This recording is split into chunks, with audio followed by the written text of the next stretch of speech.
Welcome back. Remember when the global news media treated the anniversary of the war in Iraq like it was a big deal? Well, the 6th anniversary of the war recently came and went, and it barely made the news. For all appearances, the Western news media have stopped covering the Iraq story. But at least the Iraqi media are still on it. Since the fall of Saddam Hussein, there has been a boom in the number of newspapers, magazines, TV, and radio stations there. It's a media free-for-all. But with nearly all of Iraq's print media funded by political or religious groups, more media doesn't necessarily add up to better information. And all kinds of journalists are still in grave danger just for doing their job. The Listening Post's Salah Khadr now on Iraq, the media, and where things stand in year 7 of the war.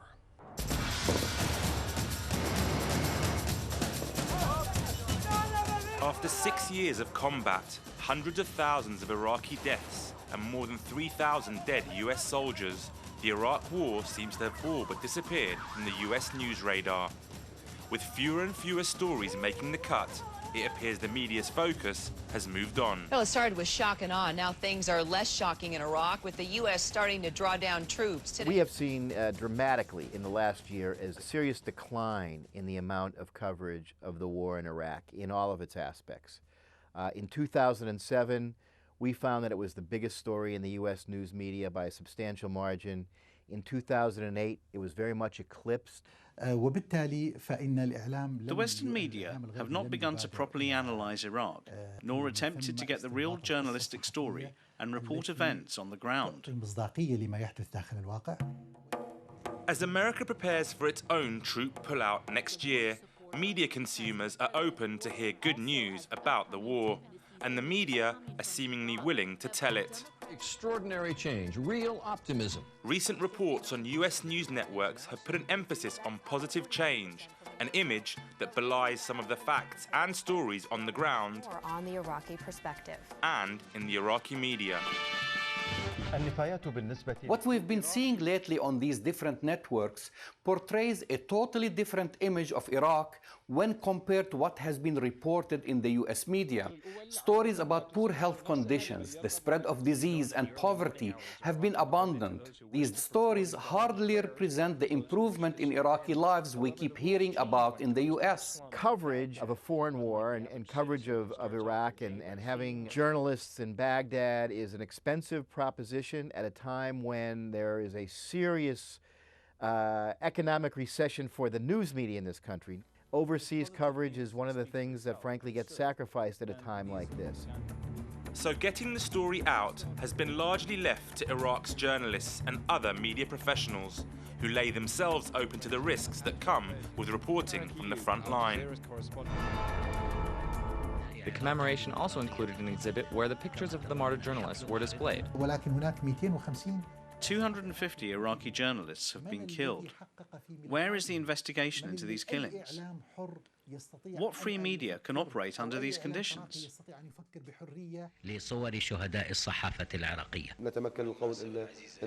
It's safe to say that journalists are killed each week. They are under pressure from the law and from the militias, so they can't do their job effectively. Right now, Iraqi media internally cannot push any US-imposed red lines on reporting.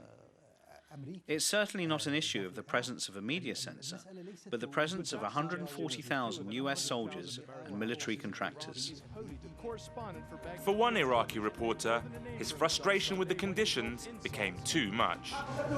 Al-Baghdadiyya channel's journalist Muntadar al-Zaidi stepped in front of the camera and onto the front pages when he held his shoes at then-President George W. Bush in full view of his colleagues and the world's media last December. Although his actions made al-Zaidi an instant hero on the Arab street, some colleagues question his professionalism.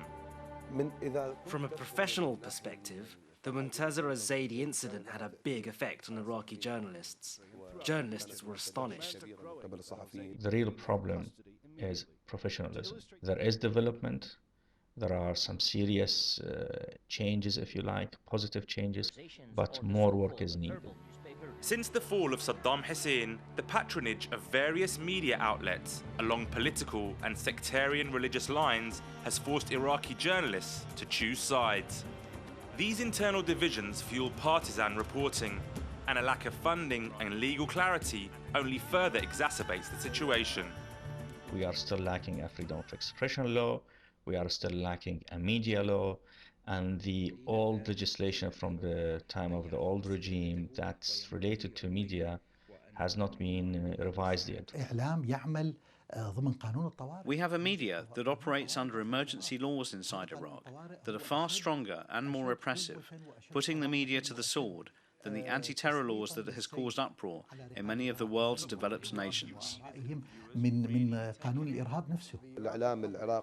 Iraqi media and journalists are still subject to counter-terrorism laws that curtail the freedom which they enjoy and their efforts to expose the corruption in the administration. Many say the government is trying to prevent them from reporting on security and corruption. In reality, there is no existing economy at the moment. There is no market. So there is a serious difficulty finding appropriate sources of funding for media operators. So now they are mostly relying on political money from different sources. 7 years of conflict have given birth to a mosaic of new media outlets. Yet the divisions within the media are a constant reminder that civil strife is never far away, something Iraq's journalists are acutely aware of. Iraqi journalists are still at the beginning of the road.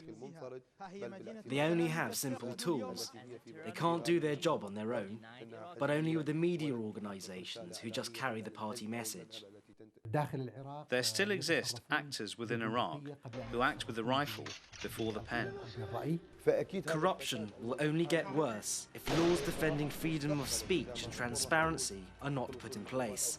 If they are not, then this will affect future Iraqi governments, and Iraq will be the ultimate victim. More Global Village voices now on the media and their reporting of Iraq.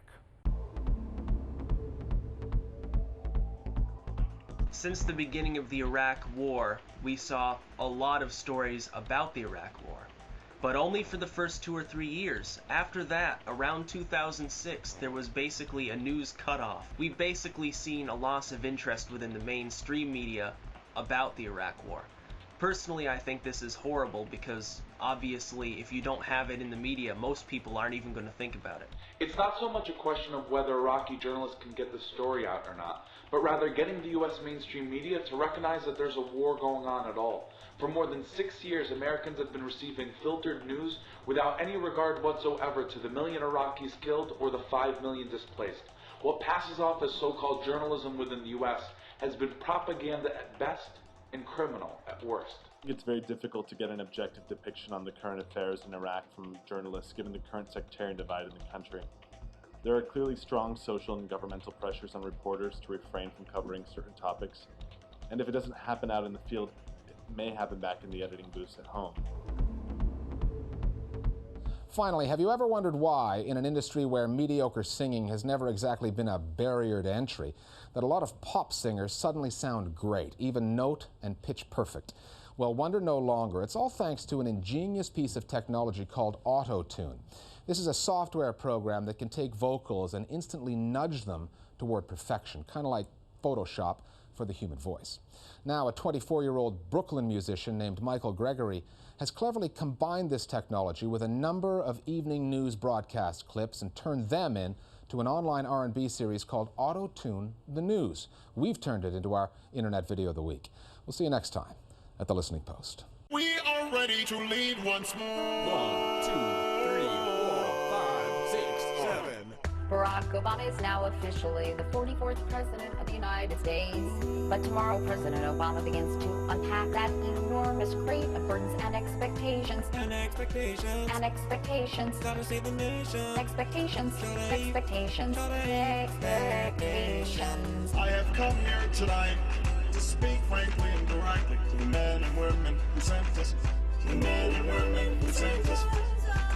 I have come here tonight to speak frankly and directly to the men and women who sent us. To the men and women who sent us. At the North Pole, New satellite photos show Arctic ice is melting so fast. Oh snap, how fast? Many scientists now predict it won't be gone within 30 years. Surely you just, I'm on the cardiac arrest, shawty. If we all don't take bold action and take it soon, yeah, we will find ourselves on very thin ice. Very thin ice. Very thin ice. Very thin ice. Tell them to read pirates on very thin ice. These pirates are criminals. They are armed gangs on the sea. That means the ocean. The United States does not make concessions or ransom payments to pirates. Embarrassing.